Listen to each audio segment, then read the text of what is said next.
Episode के start में योशिडा Hashimoto और मिशिमा को बता देता है कि सायु घर जाने वाली है। हाशिमोटो बोलता है अगर इससे उसकी लाइफ नॉर्मल हो जाएगी तो ये तुम दोनों के लिए सही है, और योशिडा की शक्ल देख के फिर बोलता है शायद नहीं। योशिडा बोलता है वो घर से भागी, इससे लगता है कि उसके पेरेंट्स सही नहीं। हाशिमोटो बोलता है मगर उसका भाई तो उसी की साइड है ना। योशिडा बोलता है हाँ शायद। हाशिमोटो बोलता है फिर सब उस पर छोड़ दो, तुम्हारा उनकी फैमिली प्रॉब्लम्स में इन्वॉल्व होना सही नहीं। योशिडा बोलता है हाँ। और अब नेक्स्ट सीन में योशिडा ऑफिस से घर जा रहा होता है और रास्ते में उसे सायु का भाई मिलता है। योशिडा उसके साथ चले जाता है और फिर उसका भाई योशिडा को बोलता है सॉरी, उस दिन मैंने रूडली बिहेव करा उसके लिए। योशिडा बोलता है नहीं कोई बात नहीं, ऐसे सर मत झुकाओ। और अबीसा बोलता है मुझे लगता है कि सायु लकी है कि वो तुम्हारे जैसे आदमी से मिली, तुमने उसके लिए ये सब क्यों किया। योशिडा बोलता है जिस दिन मैं सायु से मिला मैंने पी रखी थी, और जिस लड़की को मैं पसंद करता था उसने मुझे रिजेक्ट कर दिया था, और घर जाते टाइम मैंने सायु को रोड पे देखा। मुझे लगता है मैंने ऐसा इसलिए किया क्योंकि वो क्यूट थी। ईसा हंसने लगता है। योशिडा बोलता है सॉरी, ये आंसर बेकार था। ईसा बोलता है मुझे लगता है कि ये आंसर ठीक है, ये इतना ऑनेस्ट आंसर है कि बिलीव करना मुश्किल है। क्या उसने तुम्हें मॉम के बारे में बताया। योशिडा बोलता है नहीं। ईसा बोलता है क्या तुम्हें ओगिवारा फूड्स कंपनी के बारे में पता है। योशिडा बोलता है हाँ। ईसा बोलता है हमारे डैड उस कंपनी के प्रेसिडेंट थे, लेकिन उनका दूसरों के साथ अफेयर वगैरह रहता था। जब हमारी मॉम प्रेग्नेंट थी तब मेरे फादर का किसी और के साथ अफेयर चल रहा था। उन्होंने मॉम को अबॉर्शन कराने को बोला, मगर मॉम ने मना कर दिया।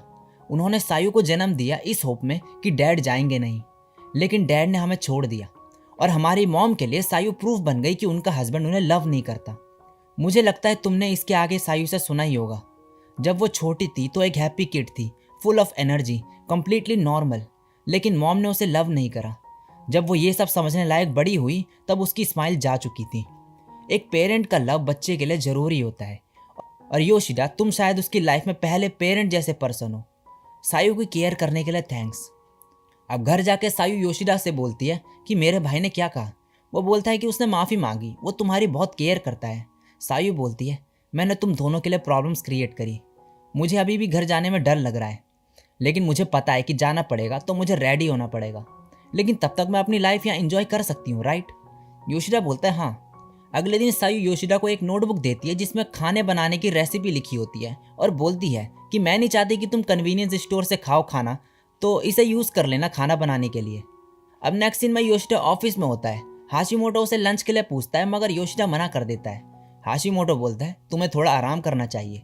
योशिडा बोलता है मैं स्मोक ब्रेक्स ले रहा हूँ। हाशिमोटो बोलता है मेरा ये मतलब नहीं था। अब घर में सायु योशिडा को कहीं चलने को बोलती है। योशिडा बोलता है इतनी रात में। सायु बोलती है हाँ।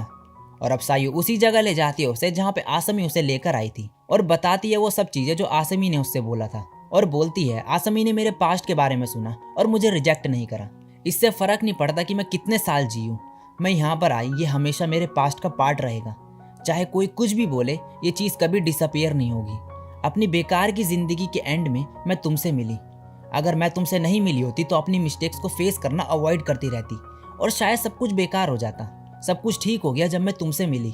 मैं इतनी खुश हूँ कि यहाँ हमेशा रहना चाहती हूँ। जब मैं तुम्हारे साथ होती हूँ तो खुश होती हूँ। इस हफ्ते मैंने काफ़ी बार जाने का ट्राई करा जब तुम नहीं थे, लेकिन मैं नहीं जा सकी। मैं यहाँ सच में रहना चाहती हूँ हमेशा के लिए, लेकिन तुम्हें पता है मैं यहाँ नहीं रह सकती। अगर मैं यहाँ पर हमेशा रही तो मैं अपना पास्ट फेस नहीं करूँगी, और इसका एंड नहीं होगा कभी। मैं हमेशा इससे भागती ही रहूँगी, और मैं ये प्रूफ करना चाहती हूँ कि मेरा तुमसे मिलना एक अच्छी चीज़ थी। मैं इसे सिर्फ खुद को प्रूफ नहीं करना चाहती, बल्कि इस तरह से प्रूफ करना चाहती हूँ कि हर कोई इसे देख सके, और ये जब होगा तब मैं शायद रह पाऊँ खुद। मैं तुमसे मिली, मैं ये रीज़न अपने साथ घर ले जा रही हूँ।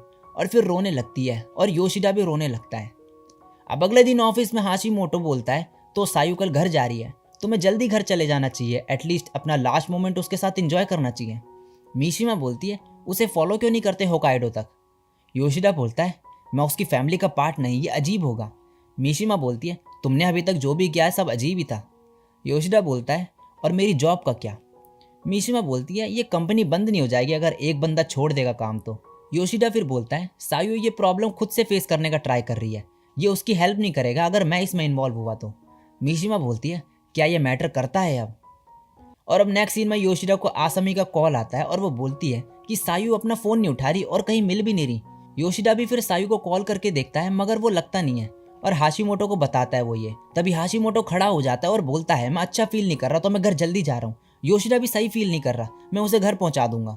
आयरी बोलती है ठीक है। हाशिमोटो उसे थैंक्स बोलता है और फिर योशिडा से बोलता है अपना सामान समेटो। योशिडा बोलता है मगर ये काम अभी बाकी है। हाशिमोटो फिर बोलता है यहाँ कोई योशिडा का काम हैंडल कर सकता है। मिशिमा तभी खड़ी हो जाती है और बोलती है मैं कर लूंगी। हाशिमोटो बोलता है थैंक्स, अब तो कोई प्रॉब्लम नहीं है ना योशिडा। अब ये दोनों सायू को ढूंढने निकल जाते हैं और हाशिमोटो बोलता है जब मुझे पता चला कि तुमने एक टीनेज गर्ल को अपने घर रखा, मुझे पता था कि ऐसा कुछ होगा। योशिडा बोलता है क्या? हाशिमोटो बोलता है कि तुम किसी और चीज के बारे में सोच नहीं पाओगे, तुम्हारे दिमाग में बस वो ही रहती है। और ये भी बोलता है कि तुम उससे अलग होने से डरते हो। योशिडा बोलता है मैं बस चाहता हूँ कि वो खुश रहे। हाशिमोटो बोलता है क्या तुम्हें लगता है कि वो खुश रहेगी अकेले घर जाके? मैं तुम्हारी शक्ल देख के बोल सकता हूँ, तुम मेरे बेस्ट फ्रेंड हो, तुम्हें अगर टेंशन है तो उसके साथ जाओ। योशिडा बोलता है सारा प्रोजेक्ट मेरे पे डिपेंड है। हाशिमोटो बोलता है क्या सायू तुम पे डिपेंड नहीं है? क्या ये इररेस्पॉन्सिबल नहीं उसे खुद हैंडल करने देना सब कुछ, जबकि उसे तुम्हारी मदद चाहिए? अब जो मैटर करता है वो ये है कि तुम्हारे लिए क्या ज़्यादा इंपॉर्टेंट है। मैं और कुछ नहीं बोलूँगा, तुम अपना डिसीजन लो। तभी आयरी का कॉल आता है योशिडा को और सायू इन्हें मिल जाती है। आयरी बताती है कि सायू देखना चाहती थी कि तुम कहाँ काम करते हो और तुम्हारा वेट कर रही थी यहाँ पे तुम्हारे साथ घर जाने के लिए। सायू फिर सभी को सॉरी बोलती है और बोलती है कि मेरे फ़ोन की बैटरी भी ख़त्म हो गई थी। और इसके बाद सभी स्माइल करने लगते हैं। आसमी बोलती है मैं तुम्हें छोड़ने आऊँगी कल। हाशिमोटो फिर ये सब देख के बोलता है जितना तुम बताते हो ये उससे ज़्यादा क्यूट है। अब रात में सायू योशिडा से बोलती है कि क्या मैं तुम्हारे साथ बेड पे आ सकती हूँ? योशिडा बोलता है हाँ, लेकिन क्यों? सायू बोलते ये मेरा आखिरी दिन है, तुम कुछ करोगी नहीं ना? योशिडा बोलता है हाँ। सायू अब उसके साथ लेट जाती है और बोलती है चिंता मत करो, मैं कुछ नहीं करूँगी। और फिर उसे पकड़ लेती है और बोलती है योशिडा अगर तुम मेरे डैड होते तो क्या मैं एक नॉर्मल गर्ल होती? योशिडा बोलता है मैं तुम्हारा डैड नहीं, मैं बस तुम्हें अपने अपार्टमेंट में रहने दे रहा हूँ। सायू बोलती है ये बेस्ट प्लेस है और ऐसी जगह छोड़ के जाना, और फिर रोने लगती है। योशिडा तभी बोलता है इस बेस्ट प्लेस के पास तुम्हारे लिए एक लास्ट सरप्राइज है, मैं तुम्हारे साथ होकाइडो चलूंगा। तुम्हें अकेले जाने में डर लग रहा है ना, मैं तुम्हारे साथ चलूंगा तुम पर नजर रखने। सायू बोलते सच में? योशिडा बोलते हैं हाँ, मैं तुम्हारी मॉम से मिलूंगा। सायू उसे हक कर लेती है टाइटली और बोलती है थैंक यू। और योशिडा बोलता है you are welcome. So guys इस एपिसोड में इतना ही, और नेक्स्ट एपिसोड देखना है तो इस वीडियो पे लाइक कर देना। लास्ट एपिसोड में एम रखा था 1K लाइक्स का, जो अभी तक कंप्लीट नहीं हुआ है, लेकिन फिर भी ये वीडियो डाल रहा हूँ मैं। तो इस वीडियो में फिर से रख रहा हूँ 1K लाइक्स का एम, तो इस बार तो कंप्लीट करवा ही देना भाई। नेक्स्ट वीडियो फिर आएगी उसके बाद।